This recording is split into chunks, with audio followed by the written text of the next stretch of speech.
আসসালামু আলাইকুম সবাইকে। আমি বর্তমানে ফেনীতে অবস্থান করছি। ফেনীবাসী কখনো চিন্তাও করেনি তারা এরকম একটা খারাপ পরিস্থিতির মধ্যে পড়বে। ফেনীতে গত 100 বছরেও এরকম পরিস্থিতি দেখা যায়নি। ফেনীতে হয়তো টানা 10 থেকে 15 দিন যদি বৃষ্টি হয় তাহলে হাঁটু পরিমাণ নয়তো কোমর পরিমাণ পর্যন্ত পানি ওঠে, কিন্তু সেটি সরে যায়। পানি বেশিক্ষণ স্থির থাকে না, সাথে সাথে পানিগুলো সরে যায়। কিন্তু এইবার তার ব্যতিক্রম ঘটেছে। এর কারণ হচ্ছে ভারতের পানি।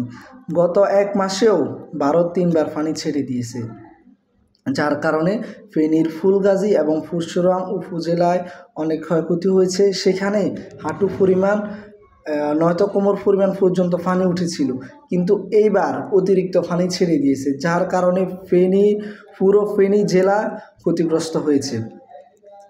তার মধ্যে ফুলগাজী এবং পরশুরাম ছাগলনাইয়া এই উপজেলাগুলো বেশি ক্ষতিগ্রস্ত হয়েছে। সেগুলোতে পানি একেবারে 2 তলা থেকে 3 তলা পর্যন্ত পানি উঠেছিল এবং সেখানের অতিরিক্ত পানির চাপের কারণে ফেনী পৌরসভাতেও পানি ঢুকে যায়। ফেনী পৌরসভাতে পানি প্রায় 1 দিনের উপর স্থির ছিল।